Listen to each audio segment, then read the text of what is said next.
Alors nous sommes arrivés à Prix-Clibé, à Grenade, après avoir quitté la marina il y a quand même plus d'une semaine.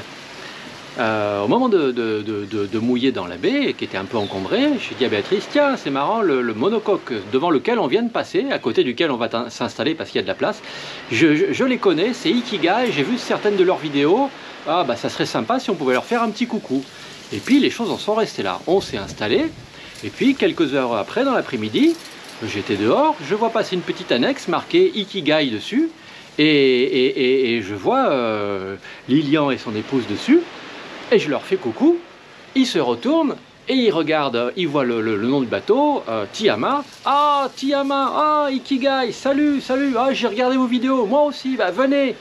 Et on les a invités discuter un petit peu sur Tiyama, on est resté un petit moment ensemble, on s'est revus de nombreuses fois depuis, c'est vraiment sympa, on a mangé ensemble ici, on a pris la mer ensemble pour venir ici à Kariakou, puisque eux ils remontent en Martinique, nous on s'arrête ici pour les travaux. Et vraiment, on a partagé plein de bons moments de voile, de discussion, sur plein de sujets. C'était passionnant, passionnant, des gens très très sympas. On s'est régalé. Et Lilian nous a fait un très très joli cadeau. Lilian anime la chaîne vidéo Ikigai Voyage. Et il nous a fait un très joli cadeau. Je vous en dis pas plus, je vous laisse le découvrir. Je me dirige vers Tiyama, le bateau de Steph et Béa, en mer, qui est un magnifique Outremer 55, pour échanger avec eux à propos de leur changement de vie et de cette nouvelle vie nomade.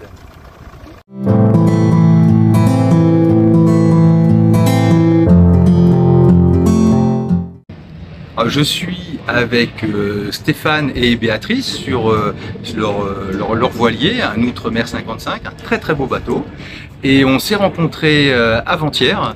On rentrait avec Moufida sur Ikigai et on a entendu quelqu'un nous appeler et c'était Steph qui nous appelait, il nous suivait sur la chaîne et donc on a fait connaissance, on s'est rencontrés, puis ils ont accepté très très gentiment de partager avec nous leur expérience du changement de vie. Donc on va passer un petit moment avec eux. Alors Stéphane et Béatrice, bonjour. Merci de nous recevoir sur Tiyama et merci de nous accorder ce temps d'échange. Alors ce que je vous propose dans un premier temps, c'est peut-être de vous présenter. Eh ben, je m'appelle Béatrice, j'ai 57 ans. J'étais infirmière depuis toujours, ma seule profession. Et j'ai pas d'enfant. J'ai rencontré Stéphane en 2000. On s'est mariés et on a eu ce projet, il a eu ce projet de tour du monde de voile. Je me prénomme Stéphane, je vais faire 61 ans dans 15 jours, là, donc c'est une soixantaine d'années. Le projet est récent, je vous en parlerai plus tard. Voilà, j'ai troqué une vie de sédentaire, j'ai beaucoup voyagé avec Béatrice, mais de sédentaire et de chef d'entreprise pour une vie de marin. J'ai beaucoup gagné au change. Et pour terminer la présentation, nous sommes trois en fait ici, Béatrice, moi et Tiyama. Pourquoi je rajoute ça? C'est que Tiyama, le nom du bateau, participe au projet de changement de vie. C'est du tahitien. Tiyama, et ça veut dire libre. Depuis combien de temps avez-vous opéré ce changement de vie? C'est un changement de vie très récent en fait. Là on est en début 2023, ça a commencé mi-2018 un peu par hasard. Rien ne nous prédestinait à ça, ni Béatrice ni moi n'étions des marins, ni fils de marins, ni de culture maritime. Nous habitions pas loin de Montpellier, au nord de Montpellier, mais voilà, aucune prédestination à la vie sur l'eau. On a beaucoup voyagé, on a fait pas mal de croisières dans des petits paquebots, mais c'est un projet vraiment très très récent. Juillet 2018, pour être précis. Donc Donc le temps entre l'idée du projet et le passage à l'action a été quand même extrêmement ramassé. Entre l'idée du projet été 2018 et le passage à l'action, le premier bateau a été acheté 2 mois après. La première petite croisière de 3 semaines en autonomie a été faite l'été d'après. Le premier départ en tour de l'Atlantique a été fait l'automne qui a suivi. Donc tout ça s'est enchaîné à vitesse grand V. Et le projet est vite devenu un projet de tour du monde sans date de retour, donc sur 5, 10, 15 ans. Oui, c'est un changement de vie radical très rapide. Et quels étaient vos métiers précédents ou vos métiers actuels? Moi, j'étais à la base d'une formation d'informaticien. Je suis ingénieur de formation. Et j'étais associé et gérant d'une entreprise d'informatique. Nous concevions et nous distribuons un logiciel destiné aux auxiliaires médicaux, les kinésithérapeutes, les infirmières, les orthophonistes, dans la France entière. L'entreprise a un peu plus de 30 ans maintenant. On l'a fondée avec un ami. Nous l'avons vendue il y a 3 ans, 4 ans maintenant. Elle est devenue leader sur son marché. On en est très fiers. Et moi, je suis infirmière. C'est un métier, le milieu médical, ça a toujours été le métier que je voulais faire. Je voulais être médecine quand j'avais 6 ans. Je me rappelle. Et donc, je n'ai jamais changé d'avis. J'ai exercé, quand j'étais en région parisienne, en milieu hospitalier. Et puis, quand je me suis installée dans le sud, à Montpellier, en 2000, je me suis mis en libéral. J'ai arrêté mon activité en libéral quelques années après avoir rencontré Stéphane et quand on s'est mariés. Et là, je suis restée à peu près 2 ans en inactivité, à un peu tourner en rond, à reprendre des repères. Et comme la médecine, c'est vraiment une vocation pour moi, même si j'aime pas ce terme, c'est le terme. J'ai fait les formations de secourisme, d'équipier secouriste pour faire du bénévolat, Croix-Rouge, Croix-Blanche et à l'EPRUS également, établissement de préparation aux réponses aux urgences sanitaires. Voilà. Et jusqu'à ce qu'on parte, j'étais dans beaucoup d'associations autres que la santé, sportive aussi, parce que ma passion est quand même la plongée sous-marine. C'est pour ça que j'ai accepté ce projet. Est-ce que vous vous souvenez le déclencheur qui vous a amené à tout changer? Le déclencheur qui a amené à tout changer, il y avait probablement un contexte favorable, mais en fait le déclencheur il est très simple. En 2018, pendant l'été 2018, Béatrice est partie plonger pendant 3 semaines en Polynésie avec une scientifique pour étudier les requins de la passe de Tiputa à Anguirua. Des dauphins, pas les requins, des dauphins. Et elle m'a laissé tout seul à la maison. Et le premier week-end, j'ai mon ami associé qui m'a appelé, m'a dit « Tu fais rien ce week-end, viens, j'ai des copains qui ont un bateau à Port-Camargue, on va faire un tour en mer, ça va te sortir, ça va te faire du bien. » J'ai donc passé une journée en mer sur c'est un Dufour 425. Il y avait beau temps, un petit peu de vent, sans plus, les gens étaient sympas et j'ai passé une super journée. Et quand je suis rentré le soir, j'ai eu envie de recommencer. Et comme j'avais pas envie de demander à ces gens que je ne connaissais pas finalement de me réinviter régulièrement, j'ai regardé s'il était possible de louer un bateau ou d'en acheter un et d'apprendre à s'en servir. Est-ce que c'était compliqué? Est-ce que ça prenait beaucoup de temps, des mois, des années, des semaines? Et comme j'avais 15 jours, 3 semaines de liberté devant moi, j'ai passé toutes mes journées, toutes mes soirées à chercher tout ça sur Internet. J'ai fini par fabriquer ce projet fou d'acheter un bateau, un grand monocoque, 57 pieds, et de faire un tour de l'Atlantique. Le projet était fou puisque on était en juillet et le tour de l'Atlantique était censé commencer en novembre. Avec 0 connaissance. C'était un petit peu ambitieux. Quand Béatrice est rentrée, elle a été un peu subjuguée par la chose parce que je lui ai pas demandé si elle était d'accord. Je lui ai demandé sur les 4 bateaux que j'avais retenus, lequel elle préférait. ça tombait bien, c'est celui que j'avais choisi. Et donc voilà, le déclencheur était tout à fait un hasard. Rien ne me prédestinait à ça. Si j'avais pas été invité ce jour-là à faire un tour en mer, je serais pas là aujourd'hui. Est-ce que vous pouvez nous expliquer qui a eu l'envie et comment il a réussi à convaincre l'autre? Alors, comme Stéphane le disait, c'est une envie qui lui est passée. Quand je suis revenu de Polynésie, il me dit voilà, je vais acheter un bateau et faire une transat. Donc là, moi, je l'ai pris pour un fou. Je lui ai dit ça va pas. On n'y connaît rien en voile. Moi, j'ai pas forcément le pied marin. Je ne sais pas si je vais aimer. Je suis une passionnée de plongée sous-marine, donc je suis bien sous l'eau, mais pas sur l'eau. Et puis, mois de novembre, 6 mois, non mais comme c'est du délire total.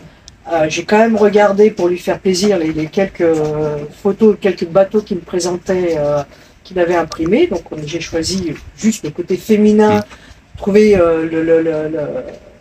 le 57 pieds qu'on a acheté, joli, beau, on l'a visité, il me paraissait très bien, mais je trouvais ça complètement de la folie. J'étais pas chaude pour. Au départ, j'étais vraiment pas chaude. Et Stéphane m'a dit mais si on fait pas si on réalise pas ça, moi je vais m'éteindre. C'était pas un chantage, mais il me faisait comprendre que c'était vraiment quelque chose qu'il avait réfléchi pendant 3 semaines. Il n'avait fait que ça pendant que j'étais partie.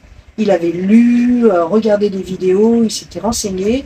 Je connais sa capacité à se renseigner sur un sujet quand ça le passionne. Et je voyais bien que réellement, si je lui mettais un veto ferme et définitif, ça aurait été vraiment très, très, très dur psychologiquement pour lui. Donc je dis, ok, je vais bien essayer, mais je te promets pas qu'on ira au bout. On a appris, etc. Bon, il a réalisé qu'on ne pouvait pas faire de la transat au mois de novembre de la même année, donc novembre 2018, et ça m'a bien soulagé. Et puis, il nous a fallu 1 an pour que je lui dise « Ok, je suis prête ». Il nous a fallu une navigation et des vacances tous les deux sur le bateau pour lui dire « Ok, je suis prête ». Mais j'ai accepté, j'ai accepté son challenge. Je me suis dit « Pour lui, je vais le faire ». Je vais voir. Si ça me plaît pas, bah, d'accord. Et quel est l'élément pour toi qui t'a convaincu? S'il y avait un point. Une condition sine qua non, c'est qu'on amène du matériel de plongée à bord pour que je puisse plonger. C'était hors de question que je parte faire de la voile, que j'aille dans des beaux endroits sans avoir mon matériel de plongée, sans avoir la possibilité de plonger. Il fallait que je trouve mon propre intérêt dans ce voyage. Ça a été quelque chose de particulier, parce que ce que dit Béatrice, c'est exactement ça. C'est une mauvaise motivation pour un changement de vie. C'est fuir quelque chose en se disant, quand je serai sur les mers sur un bateau, les problèmes disparaîtront et la vie sera plus belle. Il se trouve que les problèmes ont disparu. L'entreprise ayant été vendue, ça a aidé. Il se trouve que la vie est plus belle ici à Grenade qu'elle ne l'était à Montpellier en plein hiver. Ça, c'est clair. Je serais mort dans ma maison sans être jamais sorti pendant 20 ans. Le changement de vie a été radical parce qu'il fallait qu'il y ait quelque chose. C'est assez violent en fait comme changement. Et c'est pour ça que Béatrice, malheureusement, c'était presque un chantage, c'est qu'elle n'a pas eu le choix. Alors, quels ont été les grands temps forts dans ce processus de changement de vie? Alors, quand on a acheté le bateau, on a trouvé un coach pour nous former sur le voilier. Pour moi, il y a 2 temps forts qui m'ont fait accepter ce projet. Ça a été la première nave de nuit qu'on a faite en exercice, qui était sur une navigation de 12 heures, la Grande Motte, le Planier, de nuit. En plein mois de décembre, navigation, j'ai pas vraiment apprécié parce qu'il faisait froid et donc j'avais un très mauvais souvenir. Et je me suis dit non, c'est pas possible. Si j'ai aussi froid que ça sur un bateau, je pourrais pas. Ça va pas le faire. Donc ça a été un point négatif, mais ça a été un temps fort malgré tout parce que après il y avait le chauffage qu'on pouvait, on a acheté des vêtements qui allaient bien pour ne pas avoir froid. Et le deuxième temps fort, donc on a refait des nappes de nuit entre-temps qui se sont très bien passées, Et le deuxième temps fort a été quand on est partis tous les deux en août 2019, donc 6 mois plus tard, où on est allé aux Baléares. Et au départ, je voulais le faire avec notre coach parce que j'avais peur de faire la navigation que tous les deux. Et puis je me suis dit, non, il faut que je me lance, sinon jamais ça se fera. Donc lui n'étant pas disponible, le coach, on a dit avec Stéphane, on part 3 semaines là-bas. Et on a eu un souci à un moment donné au cours de la navigation, quand on était entre les îles, à faire du cabotage, où on a eu le phénomène méditerranéen, le vent qui se lève brutalement, où on a eu des problèmes de voile, qu'on ne pouvait plus rentrer, toute voile dehors, on était direction la terre, et là, il a fallu gérer. Ça a été un gros coup de stress, et Stéphane a super bien géré, a trouvé les solutions. Je l'ai aidé bien sûr, et donc j'ai su aussi faire face à ça sans paniquer, Et là, je me suis dit, je lui ai dit à Stéphane, on est prêt pour le transat. Le voilier ne l'est pas, il y a des modifications à faire pour que les incidents qu'on a eus ne se reproduisent pas, mais je suis prête parce que je n'ai pas eu peur. Tu as su gérer, régler les problèmes et j'ai pu t'aider. Donc ça a été vraiment le temps fort qui a dit OK. Et en ce qui me concerne, les temps forts ne sont pas de même nature. Ce que vient de dire Béatrice, il y a beaucoup de choses que j'ai apprises pour naviguer, pour gérer un voilier, qui pour moi faisaient partie d'un processus d'ingénieur. C'est des choses qu'on apprend et qu'on restitue. Même si le domaine était nouveau, et il participait au changement de vie, toute proportion gardée, ça n'était que de nouvelles choses à apprendre, à intégrer et à restituer. Et donc pour moi les temps forts n'ont pas été cela. Pour moi les temps forts ont été l'achat du premier voilier, un Jeannot 57, comme premier voilier c'est gonflé. Oui, c'est un gros bateau, voilà, ça se gère de façon particulière. Et le deuxième temps fort, ça a été l'achat du catamaran, 1 an et demi, 2 ans après. C'est très très proche. Hein, c'est très très proche. On n'était pas encore parti pour notre tour de l'Atlantique, qui était devenu un projet de tour du monde entre temps. On n'était pas encore parti parce que avec avec le fléau qui sévissait sur la planète, des chantiers navals avaient du retard dans la préparation du bateau. Et comme on tournait en rond et qu'on savait qu'un jour on trouverait des copains en tour du monde qui auraient des katas et qu'on se dirait tiens, ça serait bien si on en avait un, c'est vraiment sympa. Et il y a un chantier naval qui fabrique des catamarans à la Grande Motte, là où était notre port d'attache, c'est Outremer. Et quelques mois avant, Outremer avait annoncé en image de synthèse seulement leur tout nouveau modèle, Outremer 55. Ça m'avait bien plu, il y avait des trucs sympas. Et un jour, j'ai dit à Béatrice, tiens, voilà, fin d'après-midi, j'ai pris rendez-vous, on va visiter, on verra bien, ça n'engage à rien. Et j'ai signé un bon de commande 2 semaines après.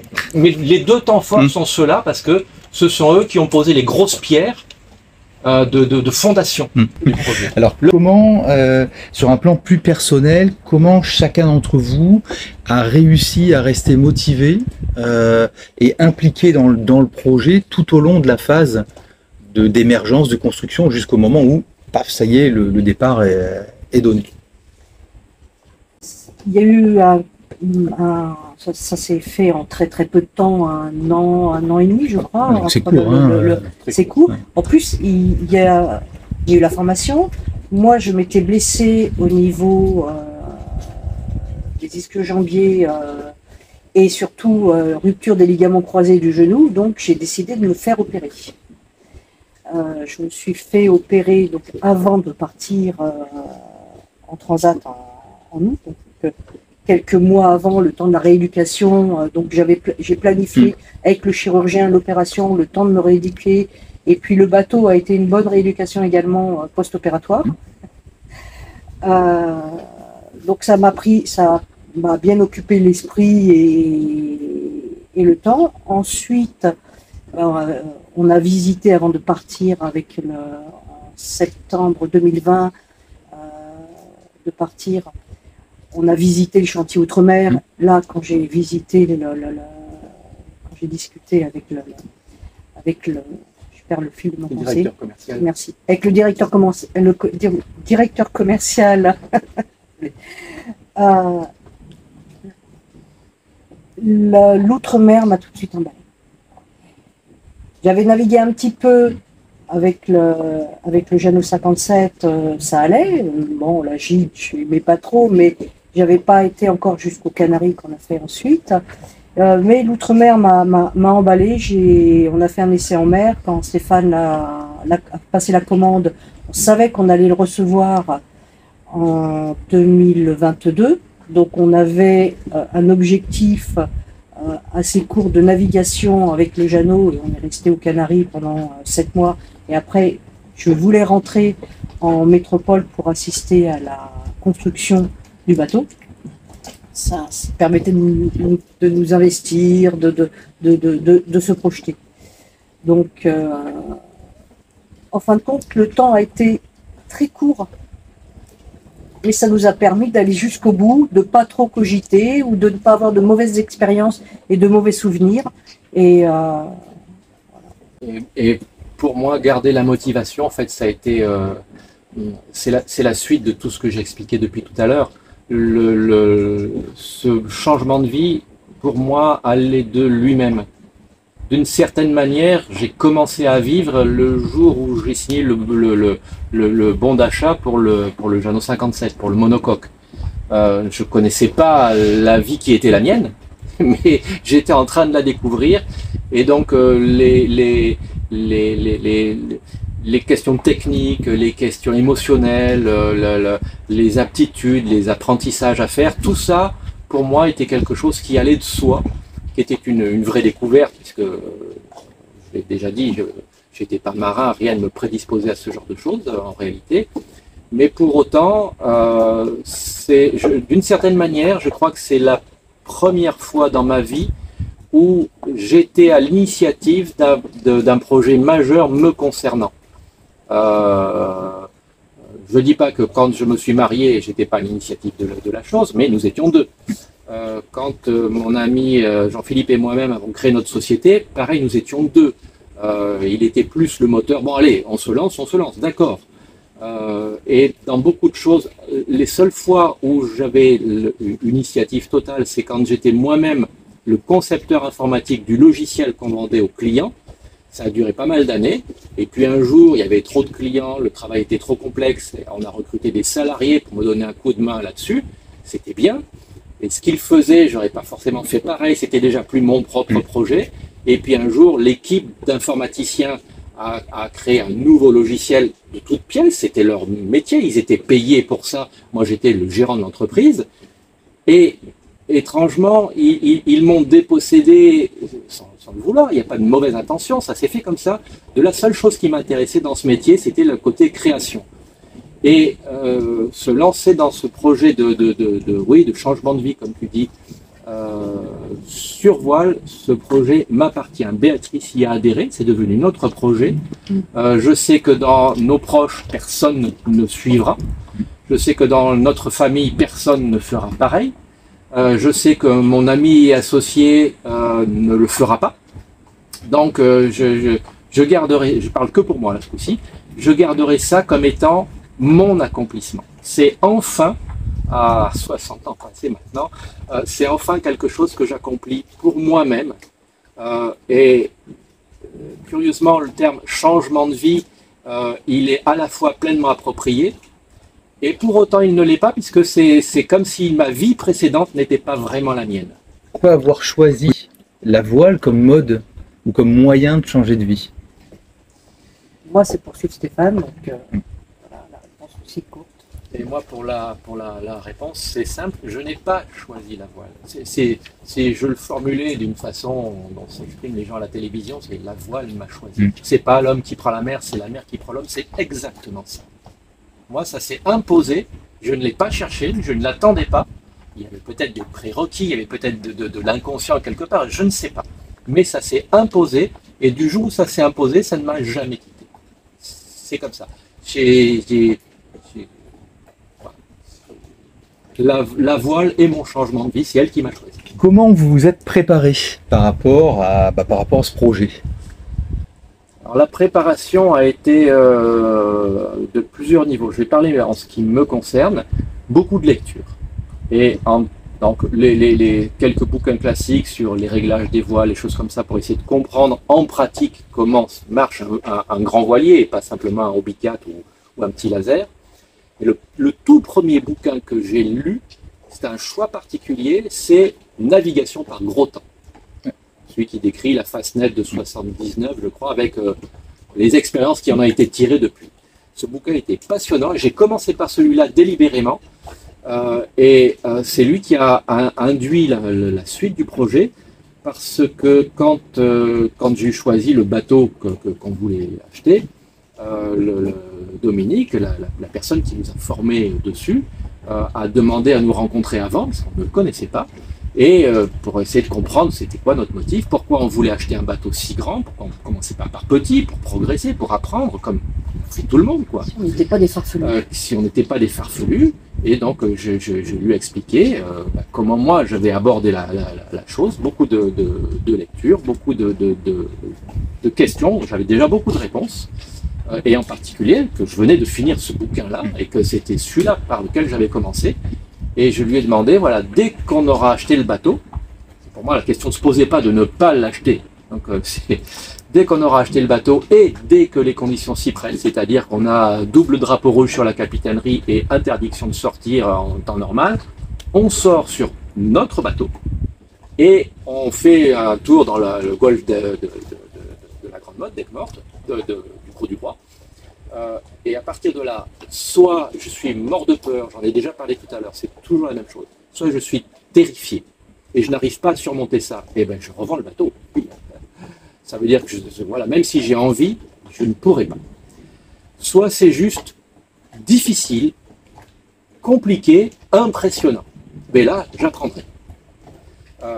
Et peu de temps après, peut-être 1 ou 2 mois après, on est sorti que Dominique et moi. Béatrice était peut-être en séjour plongée ou quelque part. Enfin, elle n'y était pas, où on soit.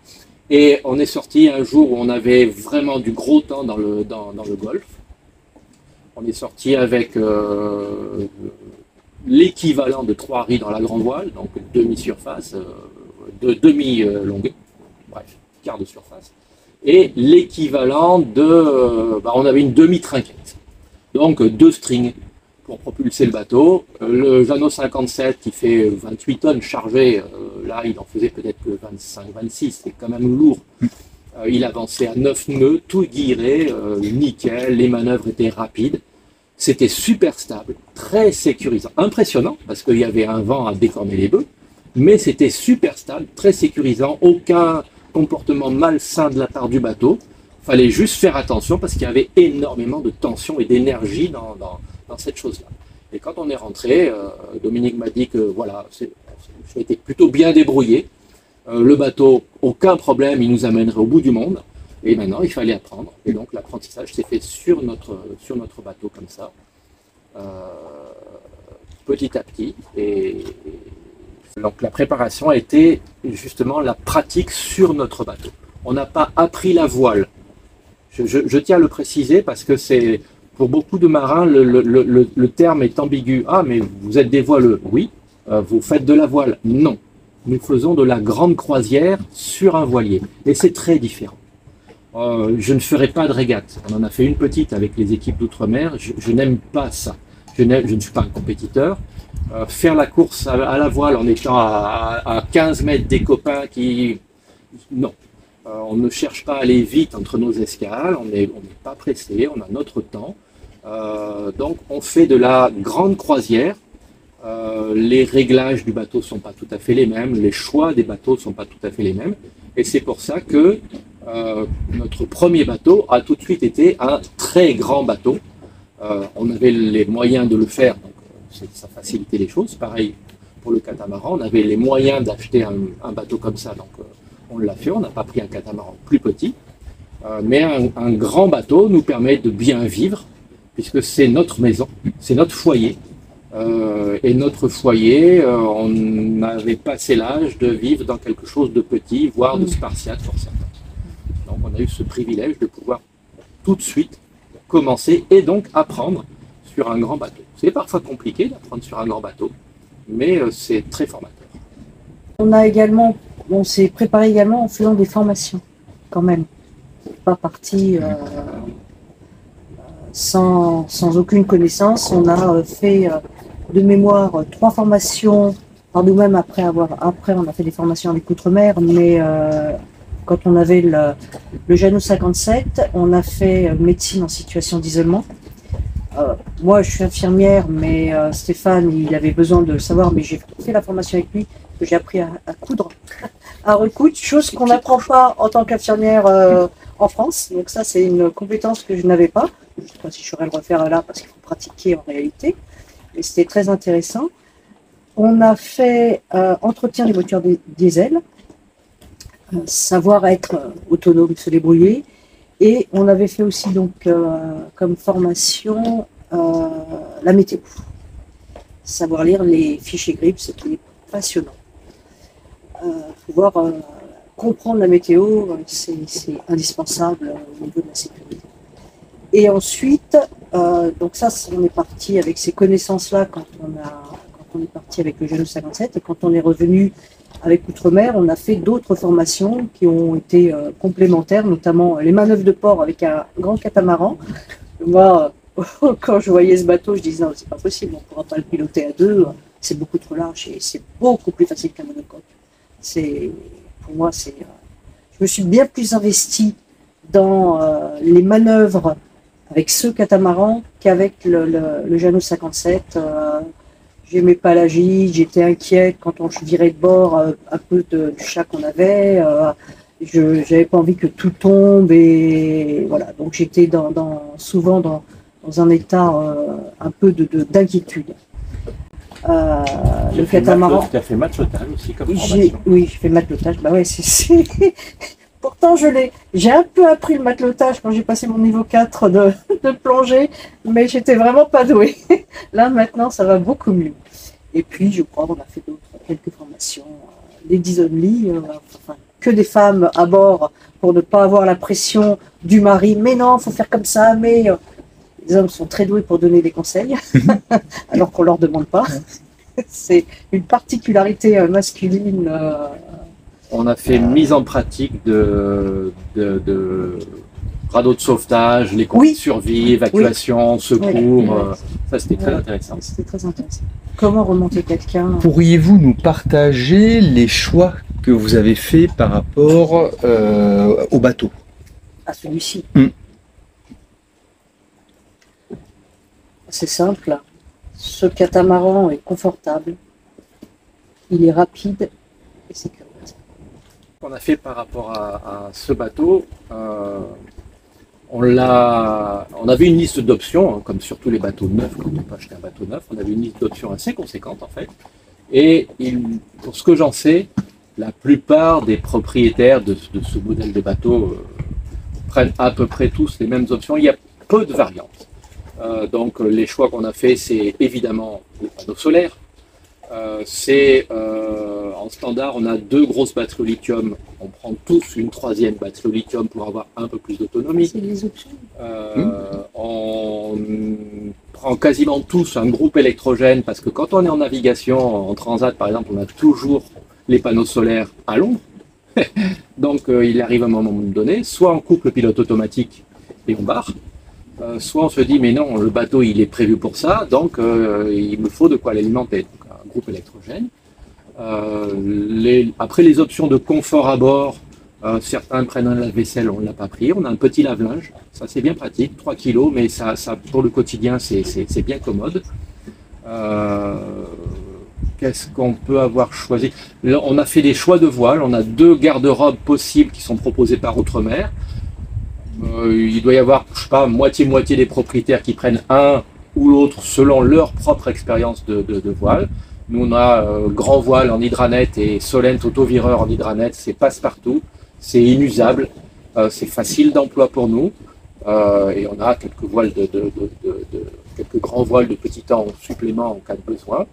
Ce sont des choses assez classiques pour un bateau comme celui-ci.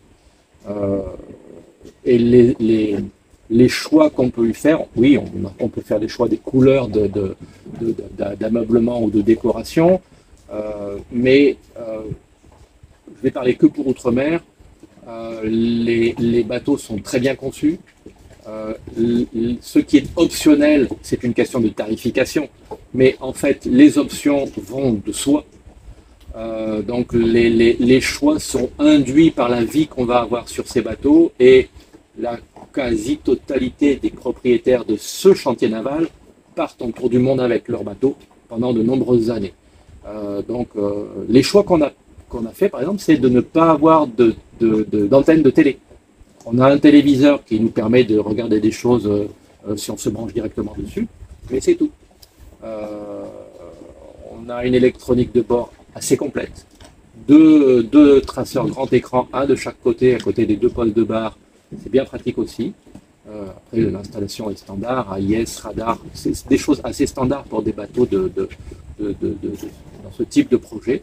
Lorsque vous regardez dans le rétroviseur, quelle est la première chose qui vous vient à l'esprit? J'aurais dû le faire bien avant. Ça sort du cœur. Et toi, Béa, la première chose qui vient? La découverte des pays que je ne connais pas et des gens. La rencontre. On aime beaucoup voyager. C'est une autre façon de voyager qu'on n'avait pas fait. Et par nous-mêmes, c'est intéressant. Et surtout la rencontre avec les gens. Les gens, j'adore la nature. Donc c'est vrai, la transat,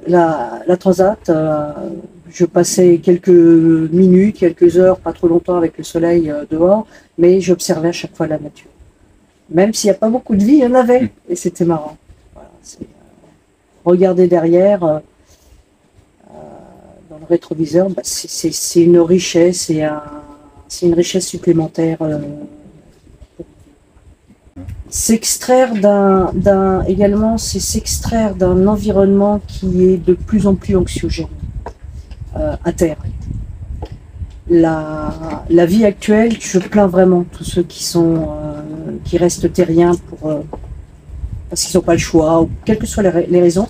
Je les plains parce que ça devient de plus en plus difficile, et on a une liberté, on a un privilège.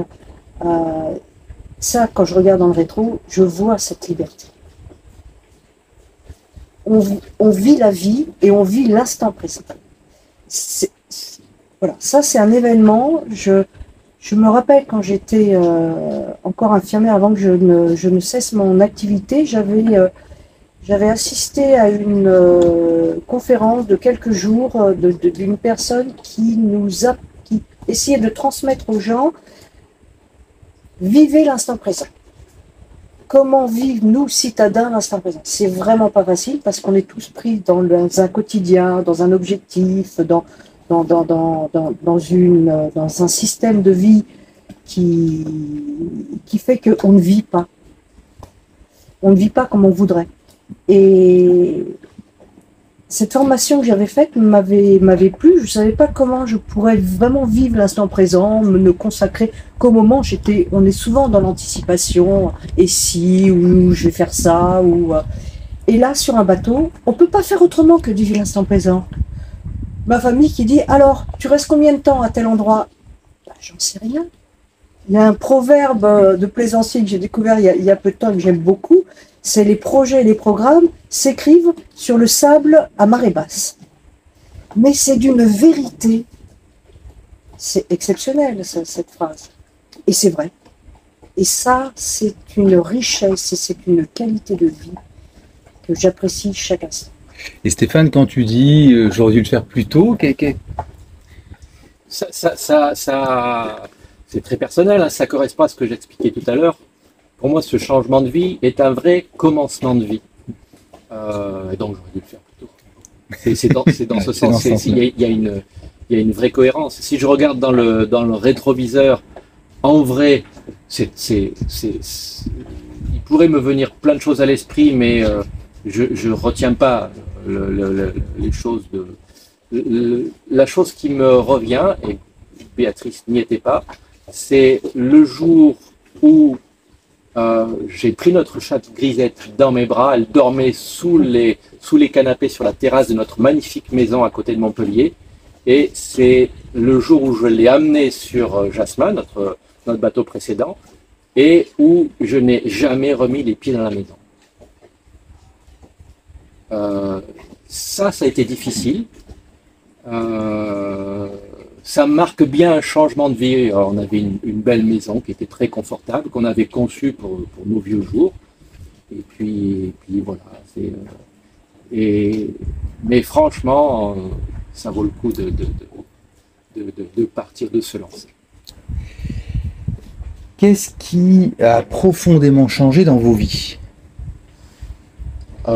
Plusieurs choses, c'est assez facile. L'une des choses concrètes qu'on peut observer, mesurer avec un décamètre, c'est le mode de vie. Nous vivons dans un grand catamaran, certes, mais ça reste une petite surface à vivre. Nous avions une très grande maison qu'on avait conçue nous-mêmes, qui était magnifique, dans un grand terrain, dans une pinède, enfin c'est dans un petit village sympa comme tout. L'espace à vivre ici, même sur ce catamaran, est beaucoup plus réduit. La totalité du catamaran tient dans le salon qu'on avait. Donc ça on pourrait parler de ça, mais en fait c'est du détail. Moi je suis pas forcément attaché à ces choses-là, et quand j'étais enfant, j'ai vécu pendant plusieurs années en caravane avec mon frère et mes parents. Donc ça ne me pose pas de souci la vie nomade dans une surface un peu réduite. En vrai, en plus quand on est sur un voilier, contrairement à une maison, l'environnement complet est chez nous. Et donc il n'a pas de limite. Quand on est dans un terrain avec les clôtures et les voisins à côté, on est très très étriqué, même si on a une grande maison. Ici on peut avoir un bateau, quelle que soit la taille, la totalité de la baie nous appartient à tous, c'est immense. Ça n'a pas de prix. Ce qui a profondément changé dès l'instant où on a quitté la grande motte avec le monocoque puis avec le catamaran, c'est quelque chose de radical que j'invite tout le monde à faire. Éteignez vos télévisions. Ça doit faire 3 ans que je n'ai pas regardé les informations à la télé. Au moins 3 ans. Et ben ça fait un bien fou. Et là, peu importe ce qui se passe, de toute façon, on peut rien y faire. En revanche, on peut arrêter de se faire bouffer. Et donc, commencer à vivre. Et on est sur le terme du changement de vie. Le changement de vie, c'est débrancher la télé, arrêter d'écouter les informations. Ça ne changera rien autour de nous, mais nous, on vivra beaucoup. Alors ça, je peux te le confirmer parce qu'avec Moufida, on n'a jamais eu de télévision. Et nos enfants, le plus grand qui a 21 ans maintenant, n'a jamais connu la télévision à la maison. On était des gros consommateurs de films, de séries, accessoirement de news, parce qu'il y en a tout le temps, donc elles sont difficiles à zapper, d'informations. Et ces choses-là sont faites pour s'imposer à nous. Donc s'en extraire n'est pas toujours évident, mais on a toujours beaucoup consommé de télévision. Là, depuis qu'on est parti, si on regarde encore quelques séries qu'on télécharge, des choses comme ça, mais très peu en fait. On s'est dépollué par rapport à ça, et ça c'est vrai que ça a été on réapprend à réfléchir par soi-même, à ne pas être des moutons, et surtout actuellement c'est on retrouve l'essence de l'homme, ce qui fait qu'on est humain. On a appris, on doit réfléchir par nous-mêmes, on est capable de se dire tiens, j'entends une information, on me dit quelque chose, mon intuition me dit que c'est l'inverse, ou de toute façon, non, la vie, elle est pas ce qu'on est en train de nous dire. Et donc, on se dépollue énormément. Vraiment au sens propre comme au sens figuré, puisqu'on la pollution des villes et des voitures. Dernier point, ça rejoint ce que disait Béatrice tout à l'heure. J'imagine que c'est le cas de beaucoup de plaisanciers en grande croisière. On vit au jour le jour. On dépend forcément des endroits où nous sommes. On a des règles à suivre d'immigration, de choses comme ça qui sont un peu compliquées, un peu contraignantes parfois. mais on dépend de quelque chose contre lequel on ne peut rien faire, c'est le temps, la météo. Ce qui peut nous amener à rester quelque part alors qu'on aimerait bien aller ailleurs, ou inversement. Et donc les projets que l'on fait ne sont pas du tout ceux que l'on pouvait faire quand on est terrien, où on se dit, tiens, les vacances de février, on va aller au ski à tel endroit, on va aller voir mamie, on va prendre la voiture, tiens, on s'arrêtera là-bas, on ira chercher les champignons. Ben, quand on est en grande croisière à la voile et qu'on n'a pas prévu de date de retour, ce qui est notre cas, le temps s'allonge indéfiniment. On n'a plus aucune notion de quel jour de la semaine nous sommes, parfois même quel mois nous sommes. C'est très curieux comme phénomène. Alors, je ne parle même pas de quelle heure il est. Là, on vit avec le soleil et voilà.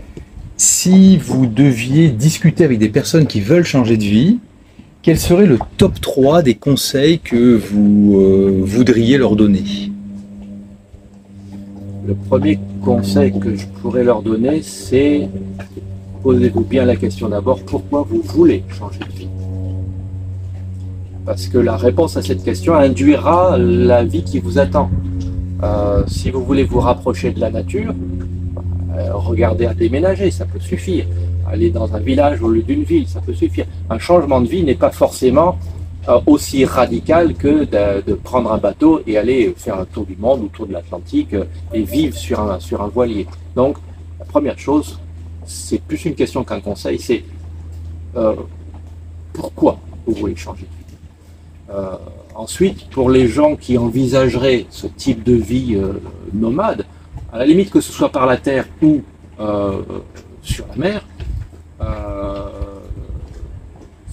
je leur conseillerais deux choses contradictoires. C'est foncer, les années sont courtes, foncez, et si vous en ressentez le besoin, essayez.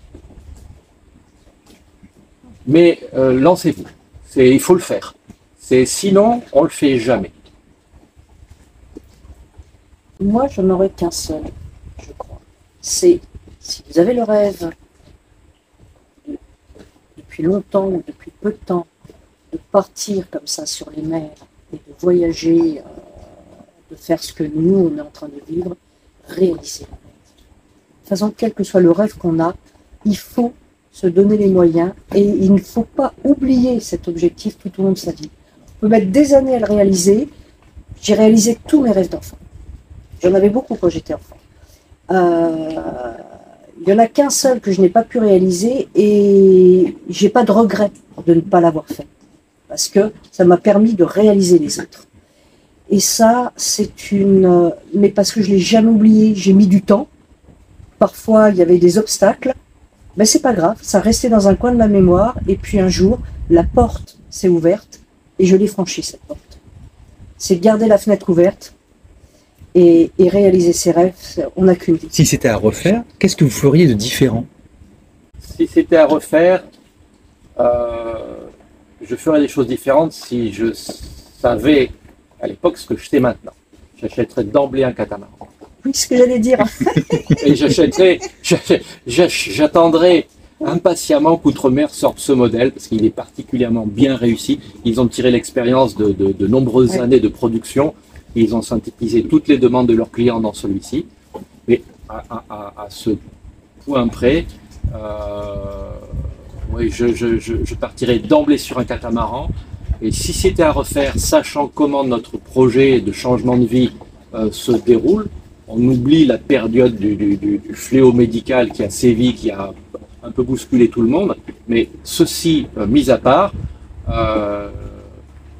j'achèterai un grand catamaran neuf et on apprendrait dessus. Et je changerai, je louerai les services d'un skipper pro de catamaran et on partirait en croisière au Baléares ou en Corse avec à une saison médiocre pour pouvoir apprendre l'exploitation d'un voilier de croisière en situation réelle. Des choses qu'on a beaucoup appris sur le tas par nous-mêmes, sur le monocoque et sur le catamaran. On se sentirait beaucoup plus serein à faire des manœuvres un peu scabreuses parfois quand le temps devient un peu difficile pour nous. on serait plus serein si on avait intégré ces manœuvres plutôt que c'est pas qu'on les improvise, mais un petit peu. Donc voilà, si c'était à refaire, en sachant ce que je sais aujourd'hui, on partirait plus tôt, puisqu'en ayant un catamaran, on serait resté pareil, 6-7 mois aux Canaries, puisqu'on ne pouvait pas faire la transat, toutes les Caraïbes étaient fermées. Mais on ne serait pas revenu en France chercher un deuxième bateau. On serait parti des Canaries, on serait descendu au Brésil, on serait remonté tranquillou, et puis voilà, là on serait aux Marquises. Alors on arrive au terme de notre échange. Ma dernière question, c'est quelle est la question que vous auriez voulu que je vous pose?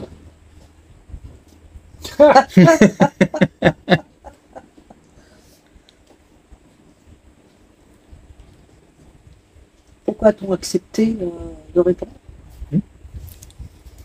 Pourquoi être venu à Grenade et pas au Marin comme tout le monde? Voilà. Alors, pourquoi être venu à Grenade et pas au Marin comme tout le monde? Parce que comme on a un projet de tour du monde sans date de retour, et donc aussi longtemps que notre corps physique et intellectuel nous le permettra, initialement j'avais proposé à Béatrice de fêter mes 60 ans aux Marquises. Ça aurait été possible avec le Jeannot s'il n'y avait pas eu les épisodes de maladies qui ont sévi un peu partout. Donc ça nous a un peu modifié le planning. Et on s'est dit, bon bah on va faire, comme on connaît bien les Canaries, on va descendre au Cap-Vert.